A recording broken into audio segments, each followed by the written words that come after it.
Good morning. चलिए आज हम स्टार्ट करते हैं हमारे मेल रिप्रोडक्टिव पार्ट के बारे में, एंड्रोशियम जिसको अपन कह रहे थे। पिछले जो सेशन हुआ था उस सेशन में मैंने आप लोगों को बता दिया था कि भाई मेल गैमेट के बारे में, ओरिजिनेशन उसका कब हुआ, कौन कौन से साइंटिस्टों ने उसके बारे में हमें बता रखा है। तो हमारा जो नेक्स्ट सेशन था उसके अंदर आपका एक टॉपिक छोड़ दिया था मैंने, जिसको हम कहेंगे एसेंशियल वर्ल्स, और एक होता है हमारा एसेसरी वर्ल्स। एसेंशियल और एसेसरी वर्ल्स क्या होता है वो मैं आप लोगों को आज डिस्कस करके बताऊंगा। देखिएगा, सबसे पहले मैं बात करता हूँ कि भाई मेल रिप्रोडक्टिव ऑर्गन क्या होता है। जिसको मेल रिप्रोडक्टिव ऑर्गन जो होता है उसको हम एंड्रोशियम भी कहते हैं। और ये यूनिट होती है किसकी? स्टैमिन की। स्टैमिन के बारे में मैंने आपको और बता दिया था वैसे भी, और मैं बता दूंगा अभी। देखिएगा, stamen is also called the microsporophyll. देखिएगा, कहीं पर भी बायोलॉजी के अंदर आपको ये चीज़ कहीं देखने को मिले, फिल। फिल का मतलब क्या होता है? एक तरह की लीफ। क्या होता है? एक तरह की लीव्स। मैं यहाँ पे लिख देता हूँ लीव्स। तो एक तरह की पत्ती जो नुमा संरचनाएं होती है उसको हम लोग क्या कहते हैं? लीव्स कहते हैं। बोलो समझ में आ जाएगा? या फिल्स कहते हैं। हमारे बायोलॉजी का मोस्ट इंपॉर्टेंट पार्ट यही चीज़ है कि भाई इसको हम लोग क्या कहते हैं? इसको हम लोग लीव्स कहते हैं। बोलो समझ में आ जाएगा कि ये बात। नेक्स्ट अब हम लोग बता देते हैं आप लोगों को कि एक टिपिकल स्टैमिन जो होता है is a different into the two part. ये एक डिफरेंट होता है, मतलब कैसे इसको डिफरेंशिएट कर सकते हैं हम एक टिपिकल आंसर को। तो जनरली हमारी जो एनसीईआरटी बुक है वो हमें दो ही पार्ट बताती है। कौन कौन से बताती है? एक तो आपको पॉलन सैक बता देगी, एक आपको फिलामेंट बता देगी। लेकिन हम अगर आरबीएससी बोर्ड की बात कर रहे हैं तो आरबीएससी बोर्ड में तीसरा पार्ट और आता है जिसका नाम होता है कनेक्टिव। तो चलिए स्टार्ट करते हैं। देखिएगा क्या स्ट्रक्चर रहेगा। देखिएगा, अब मैं आप लोगों को यहाँ पर थोड़ा मेंशन करके बता दूंगा। आप लोग थोड़ा गंभीर रूप से इसका ध्यान रखिएगा, क्योंकि आपको अगर यहाँ से अगर आपने कुछ भी चीज़ छोड़ दी तो आपको कुछ भी समझ में नहीं आएगा। मैं उसकी गारंटी फिर नहीं ले पाऊँगा। ठीक है, तो देखिएगा स्टार्ट करेंगे अब हम आगे का। देखिएगा, सबसे पहले हम लोग बात करते हैं। देखिएगा, मैंने ही बोला कि बेटा ये की ब्रांच है। क्या चीज़ है? एक ब्रांच है। ठीक है, होती ग्रीन कलर की है, मैंने आपको थोड़ा हाईलाइट करके बता दिया है ब्लू कलर से। तो देखो एक ब्रांच है। अब देखो, ब्रांच से जो ये वाला जो ब्रांच का हिस्सा जुड़ा हुआ है इसको अपन क्या कहेंगे? इसको अपन कहेंगे पैडंकल। क्या कहेंगे? पैडंकल। क्या कहेंगे? पैडंकल। अंकल की स्पेलिंग वही रहेगी, पैडंकल। पीडी पैड जो होगा वो आगे जुड़ जाएगा। तो इसको हम लोग क्या कहेंगे? पैड कहेंगे। बोलो समझ में आ जाएगा क्या? अब पैड से अगर मैं आगे की बात करता हूँ, पैड से आप लोग ये वाला पार्ट देख रहे हैं, ये वाला जो पार्ट रहेगा उसको हम लोग क्या कहेंगे? पेडिसेल। क्या कहेंगे? पेडिसेल। तो किसी भी प्लांट के ये ब्रांच से, देखो फ्लावर क्या होता है जनरली? फ्लावर की जो डेफिनेशन होती है, it is a modified shoot. इसको हम लोग क्या कहेंगे? ये पूरा स्ट्रक्चर जो है it is a called the modified shoot. Shoot मतलब तना। समझ में आ जाएगा? तो उस तने से ही मॉडिफिकेशन होकर पैडंकल से, देखो जहाँ पर ये पैडेसिल वाला पार्ट ये इससे जुड़ा हुआ है, इस ब्रांच से जुड़ा हुआ है, उसको हम पैडंकल कहेंगे। और इस जिसकी सहायता से जुड़ा हुआ है उसको हम क्या कहेंगे? पैडेसिल कहेंगे। देखिएगा, पैडेसिल आगे चला आगे चला आगे चला और एक उसने मटके नुमा संरचना बना ली। देखो ये रही, दिख रही है? ये जहाँ पर जो मेरा लेज़र जो है वो जहाँ पर हाईलाइट आप लोगों को करा है, दिस इज़ कॉल्ड द मटकेनुमा संरचना, जिसको हम थैलेमस कहेंगे। एक थैला है, एक बैग है, थैलेमस। इसको आप लोग क्या बोल सकते हो? Flower base. क्या कह सकते हो? फ्लावर बेस, जहाँ पर पूरा फ्लावर टिका हुआ है। तो इसको आप लोग थैलेमस कहोगे। और थैलेमस, इसको पूरी संरचना को हम थैलेमस कहते हैं, यहाँ से यहाँ तक कि। अब देखो, थैलेमस जो होता है उस थैलेमस के ऊपर 4 भाग निकलते हैं। कौन कौन से भाग निकले हुए रहते हैं वो भी मैं आप लोगों को यहीं पे बता देता हूँ। भाई थैलेमस के जो होंगे वो कौन कौन से भाग जो रहेंगे वो निकले हुए रहते हैं। तो देखिएगा, थैलेमस के जो जो भाग निकले हुए रहते हैं उसको मैं यहाँ पर आप लोगों को लिख देता हूँ। देखो, सबसे पहला भाग रहेगा एक तो ये वाला हमारा सेपल, सॉरी, ये एक सेपल वाला भाग रहेगा। इसको मैं नाम दे देता हूँ ए। ठीक है, ए। अब सेपल के बाद वाला जो रहेगा, सेपल के बाद मैं आप लोगों को बता देता हूँ भाई, सेपल के जो बाद वाला भाग रहेगा वो क्या रहेगा? देखो, सेपल के बाद वाला भाग रहेगा ये पेटल्स। ठीक है, इसको मैं नाम दे देता हूँ बी। ठीक है, एक हो गया ए और बी। ठीक है, आप लोग सेपल और पेटल को थोड़ा ध्यान रखिएगा। नेक्स्ट जो पार्ट का नाम होता है उसको मैं अलग से नाम दे देता हूँ। देखो, नेक्स्ट वाला जो पार्ट रहेगा उसको मैंने अलग से नाम दे दिया। तो एक ये वाला हो गया। नेक्स्ट आता है स्टैमिन। ठीक है, और एक का नाम होता है पिस्टल। स्टैमिन और पिस्टल के बारे में मैंने आप लोगों को बता दिया था। तो देखो, इसको मैं नाम दे देता हूँ सी और इसको मैं नाम दे देता हूँ अपना डी। बोलो कोई दिक्कत आप लोगों को समझने के अंदर?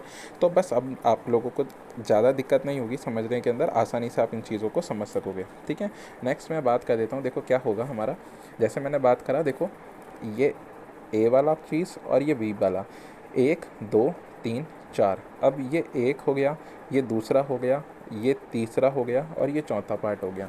ठीक है, ये चारों पार्ट जो होते हैं वो क्या चीज़ कहलाते हैं? वर्ल्स, चक्र। क्या कहलाते हैं? चक्र कहलाते हैं, वर्ल्स कहलाते हैं। बोलो कोई दिक्कत आ रही है क्या अभी तक समझने में? तो इनको हम क्यों क्या कहते हैं? चक्र कहते हैं। क्या कहेंगे? चक्र कहेंगे। ठीक है, अब ये सर चक्र क्या क्या भला है कि चक्र हमें समझ में नहीं आ रहा है, कैसे समझेंगे हम इस चीज़ को? तो देखो चक्र मतलब क्या होता है, ये पूरा एक गोल घुमा हुआ सा, आपने नहीं देखा फ्लावर कैसा होता है? गोल गोल सा होता है, बीच में एक छोटी सी डंडी होती है और फ्लावर चारों तरफ से घुमा हुआ होता है। तो ये 4 चक्र कहलाते हैं। देखो 2 चक्र जो होते हैं वो होते हैं एसेसरी, जो सहायता करते हैं। क्या सहायता करेंगे, बात की बात है। ये दोनों जो होते हैं वो सहायक चक्र होते हैं, एसेसरी वर्ल्स होते हैं। सी और डी जो होता है वो क्या होता है? एसेंशियल वर्ल्स होता है। एसेंशियल मतलब अनिवार्य। अब कैसे हैं? देखो आपने ये येलो येलो चीज़ें देखी, ये पूरी मैंने आपको पहले भी बताया था। येलो येलो ये चीज़ क्या हो सकती है बेटा? ये वाली जो चीज़ रहती है उसको हम लोग क्या कहते हैं? हमारा स्टैमिन। क्या कहते हैं? स्टैमिन। मैंने बताया था ना, देखो इसमें भी ये दे रखा है फिलामेंट और ये दे रखा है एंथर। मैंने बोला था ना, देखो ये एनसीईआरटी बुक का है इसलिए इसके अंदर 2 ही पार्ट दे रखे हैं स्टैमिन के। मैंने आप लोगों को एक और पार्ट बताया था स्टैमिन का कौन सा रहता है, वो आप लोगों को अगर पता हो तो कमेंट सेशन में मुझे सी लिख कर ज़रूर मेंशन करिएगा कि ये चीज़ क्या है। एंथर फिलामेंट के अलावा जो हमारा स्टैमिन है उसका एक और पार्ट क्या रहेगा आरबीएससी बुक का, अगर आपने मेरा पिछला वीडियो देखा है तो। ठीक है, आप उसको ज़रूर मेंशन करिएगा कमेंट में ताकि मुझे पता पड़े कि भाई आप लोग समझ रहे हैं। नेक्स्ट बात करते हैं भाई, स्टैमिन एंथर हो गया, फिलामेंट हो गया, इसके अलावा भी जो पार्ट रहेंगे वो बायोलॉजी सेक्शन में क्या रहेंगे देखिएगा। आगे बात करते हैं। देखो एंथर के अंदर पॉलन्स बनते हैं और स्टैमिन इसको इसके फ्लावर के बेस से जोड़ के रखने का काम करता है। ठीक है, अब बात करते हैं भाई पिस्टिल जो होगा वो क्या होगा, ये कैसे? तो देखो स्टैमिन जो होता है वो मेल रिप्रोडक्टिव पार्ट है। अब रिप्रोडक्टिव पार्ट ही नहीं होगा तो आप कैसे बता सकोगे भाई आप अपनी संतानों को आगे बढ़ा सकोगे? क्या नहीं बढ़ा सकोगे, इसलिए ये आवश्यक है। उसी तरह से बात करो भाई मेल रिप्रोडक्टिव पार्ट जिसका नाम है फीमेल रिप्रोडक्टिव पार्ट जिसका नाम है पिस्टिल, भाई यही नहीं होगा तो बताओ फ्लावर मेल अकेला अपनी संतानों को आगे बढ़ा सकेगा? क्या नहीं बढ़ा सकेगा, तो फीमेल चाहिए। अब इन दोनों का कहीं मेंशन तो हुआ ही नहीं है हमारे पास में, तो हम लोगों को पता भी नहीं, इसलिए हमने इसको सहायक कहा। सहायक क्यों कहा, बात की बात है, आप थोड़ा देखिए इसको। अब देखो पिस्टल जो होगा वो पिस्टल क्या होगा? पिस्टल के 3 पार्ट होते हैं, स्टिग्मा, स्टाइल और ओवरी। ओवरी के अंदर एग फॉर्मेशन होता है। क्या फॉर्मेशन होता है? एग फॉर्मेशन होता है। यहाँ पर आप लोग इसको देख लीजिएगा, स्क्रीनशॉट ले लीजिएगा कि भाई ओवरी के अंदर क्या होगा, भाई यहाँ पर एग का फॉर्मेशन होता है। एग का फॉर्मेशन कहाँ होगा? ओव्यूल के अंदर होगा। देखो आप लोगों को ये दिख रहा है क्या, ये पूरा ये ओवरी है। इस ओवरी में आप लोगों को ये देखो, मैं हाईलाइट तो नहीं कर पा रहा पर आपको एक डॉट दिख रहा है, ये वाला डॉट दिख रहा है, ये वाला जहाँ पे ये मेरा लेज़र जो है पॉइंट कर रहा है, यहाँ पर क्या है? एक डॉट है। इस डॉट को हमने क्या कहा? ओव्यूल कहा। बेटा इस ओव्यूल के अंदर ही क्या फॉर्मेशन होता है? एग का फॉर्मेशन होता है। तो आप ध्यान रखिएगा, मैं इसको और ज़्यादा पढ़ाऊंगा आप लोगों को, तो आपको यहाँ पे मेंशन भी कर दूंगा, एक लिंक भी डाल दूंगा ताकि आप लोगों को उस वीडियो तक पहुँचने में बहुत आसानी रहेगी। भाई ओव्यूल क्या होता है और एग का फॉर्मेशन कैसे होता है। ठीक है, बहुत अच्छी तरह से आप इसको डीपली समझ सकते हैं। अगर समझेंगे तो आप इस वीडियो को ज़रूर लाइक करिएगा। नेक्स्ट आगे मैं बात करता हूँ कि देखो जैसे अगर मैंने बात करी कि ये वाला चीज़ जो हो गया वो हमारा स्टाइल वाला पार्ट हो गया। ठीक है, स्टाइल वाला पार्ट हो गया। अब देखिएगा स्टाइल वाला पार्ट कैसे हो गया। देखो ये जो नॉर्मल वाला दिख रहा है ना, ये वाला जहाँ पे मेरा हाईलाइट है, इसको ओव्यूल कहते हैं। ठीक है, इसको मैंने क्या कहा? ओव्यूल कहा। नेक्स्ट चलो स्टार्ट करते हैं कि भाई स्टिग्मा हो गया, स्टाइल हो गया, ओवरी हमारा पार्ट हो गया। कैसे अब मैं आप लोगों को बताऊँ। देखो अब इसको मैं बताऊं कि भाई पॉलिनेशन क्या होता है और इनको एसेसरी वर्ल्स और इनको एसेंशियल वर्ल्स क्यों कहते हैं। ठीक है, अब थोड़ा गंभीर रूप से आप इसका ध्यान रखिएगा, मैं आप लोगों को बहुत ऐसे बताने जा रहा हूँ। सपोज़ करिएगा मेरे पास में ये एक हनी बी है। क्या है? एक हनी बी है। ठीक है, मैंने ये बना दिया एक हनी बी है, आप बटरफ्लाई मान लो, हनी बी मान लो, कुछ भी मान लो। यहाँ पे ज़्यादा अच्छी तरह से मेंशन नहीं कर पा रहा हूँ, फिर भी मैं थोड़ा बना दिया। देखो क्या हुआ, तितली उड़ी, उड़ के कहाँ पर बैठ गई? इस एंथर पर बैठ गई। भाई ये पूरा स्टेमिना है, ये तो एंथर रहेगा ना, ऊपर ऊपर वाला एंथर पे बैठ गई। यहाँ बैठते ही देखो, यहाँ पर जब ये बैठ गई तो यहाँ बैठने के बाद में इसको क्या हुआ? देखो यहाँ पर ये बैठी हुई है ना, देखो यहाँ पर ये बैठी हुई है ये रही। ठीक है, यहाँ पर बैठी तो इसको कुछ कुछ हुआ। अब क्या क्या हुआ? ये यहाँ पर क्या होता है, ये ग्रीन कलर मतलब सॉरी ये येलो कलर का रहता है। ये येलो कलर का इसलिए रहता है, ये चटक भटक का रंग होता है, भड़कीला कलर होता है और अट्रैक्टिव कलर होता है। ये अट्रैक्शन इसलिए कर लेता है कि भाई ताकि इसको यहाँ पर लाने में बहुत आसानी रहे, तो इसलिए ये बटरफ्लाई उड़कर यहाँ पर आती है। बोलो समझ में आ जाएगा क्या? ये बटरफ्लाई उड़कर कहाँ पर आ गई, यहाँ पर आ गई। क्यों? क्योंकि ये अट्रैक्टिव कलर होता है, इसने बटरफ्लाई को अट्रैक्ट करा येलो कलर ने, तो अचानक से अट्रैक्ट होकर ये यहाँ पर आ गई। यहाँ पर क्या होता है, यहाँ पर होती है नेक्टर ग्लैंड्स। क्या होती है? Nectar glands. यह नेक्टर ग्लैंड्स क्या करती है, इस हनी बी को क्या करती है, नेक्टर प्रोवाइड करती है। नेक्टर क्या होता है, एक तरह का जेलीनुमा सब्सटेंस होता है जो एक फूड मटेरियल होता है, और वो इनकी फूड कलेक्ट करने में मदद करता है या इनको पोषण प्रदान करता है, वो ये आपस में कलेक्ट कर लेती है। तो इसको देखो ये क्या करता है, एक तरह का झांसा देता है, झांसा मतलब लालच देता है। ये कलर भी भड़कीला लगता है और नेक्टर भी प्रोवाइड करता है ताकि कीड़े मकोड़े जो होते हैं, कीट पतंगे, इसके पास अट्रैक्ट हो सकें। तो इसी तरह हमारी बटरफ्लाई जो थी वो यहाँ पर आकर अट्रैक्ट हो गई। अट्रैक्ट होने के बाद में ये यहाँ बैठी, जैसे ये नेक्टर अपना डंक जो था वो इसके अंदर स्टिंग को डाला, और जैसे ये नेक्टर को चूसने लगी तो अचानक से कुछ इसका पॉलन सैक जो था वो फट गया। फटने से पॉलन्स जो थे वो इसके ऊपर चिपक गए। अब इसकी बॉडी पे पॉलन चिपक गए, ठीक है। जैसे ही इसकी बॉडी के ऊपर हमारे पॉलन चिपकने के थ्रू ये जो हुआ मतलब थोड़ी सी क्या हुई, थोड़ी सी मतलब हमारी अपनी राह से भटकी और उड़ती उड़ती अचानक से, सपोज करो ये इस पर भी बैठी होगी, भविष्य में क्या पता बैठी होगी, ये इस पर भी बैठी होगी, भाई बैठी होगी, हमें क्या मतलब, बैठ कर ये अचानक से इस पर चली गई। देखो इस पर पहुंच गई है, यहाँ पर पहुंच गई। क्या? जैसे ही ये इसके ऊपर यहाँ पर पहुंच गई, इसको थोड़ा सा इरिटेशन हुआ होगा। आपको पता है भाई मधुमक्खियाँ हो गई, वो कैसी हो गई, वो अपनी बॉडी को क्या करती है, हमेशा अपने पंखों को, बॉडी को झाड़ती रहती है, सफाई करती रहती है। तो ये सफाई करी, सफाई करने के थ्रू उसने क्या करा, पॉलन्स को यहाँ पॉलन्स को जो था वो यहाँ से यहाँ पे छोड़ दिया। समझ में आ जाएगा। देखो क्या हुआ, हमारी जो बटरफ्लाई थी उसने क्या करा, अपने पॉलन्स को यहाँ से लिया और यहाँ से लेने के बाद में उसको छोड़ दिया, ठीक है। यहाँ से लेने के बाद में देखो यहाँ से कलेक्ट करा और यहाँ पे हमारे पॉलन्स को छोड़ दिया।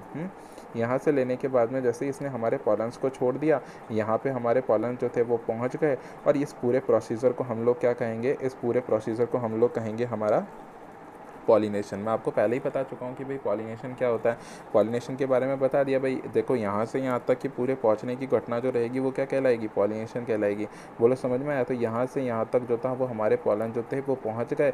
इस प्रोसीजर को हमने क्या कहा, देखो इस प्रोसीजर को अपन ने क्या कहा, पॉलिनेशन कह दिया। क्या कह दिया, पॉलिनेशन कह दिया। समझ जाओगे क्या, इस प्रोसीजर को हमने पॉलिनेशन कह दिया।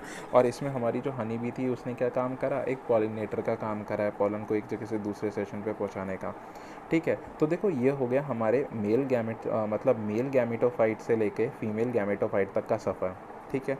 अब इनको हमने क्या कहा भाई, इनको देखो ये वाला हो गया सी और एक वाला हो गया हमारा डी। इन दोनों को हमने क्या कहा है, एसेंशियल वर्ड, सहायक वर्ड, क्योंकि इन्होंने सहायता करी है। सॉरी एसेंशियल मतलब अनिवार्य, अनिवार्य का मतलब क्या होता है, इन्होंने अनिवार्यता दिखाई है। भाई मेल गैमेट फीमेल गैमेट जब आपस में पहुंचेंगे तभी तो जाके कोई ऑफ स्प्रिंग्स बनेगी, कोई रिप्रोडक्शन होगा, कोई फर्टिलाइजेशन होगा, एसेंशियल वर्ड कहलाएगा। नेक्स्ट बात करते हैं भाई ए और बी को हम लोगों ने क्या कहा, सहायक या एसेसरी वर्ड्स। क्यों कहा बेटा, इसका कलर कैसा है, रेड कलर, भड़कीला कलर। इसका कलर कैसा है, ग्रीन कलर। कैसा है, ग्रीन कलर। ये क्या करती है, फ्लावर को खुलने में सहायता करती है, इसकी सुरक्षा करने में सहायता करती है, इसका एक बेस तैयार करती है नहीं करती है। तो इसने पूरे फ्लावर की क्या कर रखी है, सहायता कर रखी है। कैसे सहायता कर रखी है भाई, मेल गैमेट्स को, फीमेल गैमेटोफाइट, मेल गैमेटोफाइट, इन दोनों को एक बेस प्रोवाइड कर रखी है। अच्छा बताओ किसके भड़के हुए कलर होने के कारण जो होती हनी भी इसकी तरफ आई है भाई, इसके रेड चटक मटक कलर होने के कारण ही तो इसकी तरफ आई है। ये क्या करता है, नेक्टर बनाने का काम करता है, ये नेक्टर प्रोवाइड करने का काम करता है हमारे पेटल्स वाले भाग, सॉरी अपने स्टैमिन्स वाले भाग को। तो इस तरह ने क्या करी, सहायता करी है। इसलिए हम लोग क्या कहते हैं, इसको एसेंशियल वर्ल्स कहते हैं। क्या कहते हैं, एसेंशियल वर्ल कहते हैं। बोलो समझ जाओगे क्या। मतलब हमारे पिस्टल और हमारा जो स्टाइल मतलब सॉरी हमारा पेटल्स और जो सेपल वाला पार्ट है वो है हमारा एसेसरी पार्ट, जबकि हमारा स्टैमिन और एक पिस्टल वाला पार्ट वो क्या हो जाएगा हमारा, बताओ, एसेंशियल वर्ल्स हो जाएगा। बोलो समझ में आया क्या। इस तरह से जो होता है वो हमारा प्रोसीजर जो होता है वो आगे की तरफ बढ़ता है। इसको आप लोगों को एक बार और बता देता हूँ कि भाई ये हमारा जो सेपल और ये हमारा जो पेटल वाला पार्ट है, ये दोनों वाला पार्ट जो होगा उसको आप लोग क्या कहोगे, एसेसरी वल। इनके चटक मटक या भड़कीले कलर होने के कारण, नेक्टर ग्लैंड्स होने के कारण जो कीड़े मकोड़े होते हैं, जो पॉलिनेटर जो होते हैं, इसकी तरफ आकर्षित होते हैं ताकि वो क्या करें, पॉलन्स को मेल गैमेट से लेकर, मतलब मेल गैमेटोफाइट से लेकर फीमेल गैमेटोफाइट तक पहुंचा सके। इस पूरे पहुंचाने के प्रोसेस को हम लोग क्या कहते हैं, पॉलिनेशन कहते हैं। और इसमें इंसेक्ट बहुत ज़्यादा सहायता करते हैं। बोलो समझ में आ जाएगा क्या? इस तरह से आप लोगों को ये पूरी चीज़ समझ में आ गई होगी, मैं आशा करता हूँ। Thank you so much. इसी तरह से आप लोग मेरा साथ बनाए रखिएगा। मैं आप लोगों को और इसके बारे में और फर्दर वीडियोस बताता रहूँगा। तो आप लोगों को अगर ये अच्छा लगा तो आप इसको लाइक करिए, सब्सक्राइब करिए, और मेरे चैनल पे ज़्यादा से ज़्यादा आप लोग इन वीडियोस को देखना स्टार्ट करिए, ताकि आप लोगों को क्या होगा, ये थोड़ा मदद करेगा आप लोगों के मतलब जो चैप्टर्स होंगे आपके फर्दर, जो आप और ज़्यादा स्टडीज़ करोगे उसमें भी समझने में सहायता करेगा। Thank you so much. ये एनसीईआरटी और बायोलॉजी के और मतलब आरबीएससी और बायोलॉजी के दोनों के सब्जेक्ट के लिए बहुत इंपॉर्टेंट सेशन था। Thank you so much.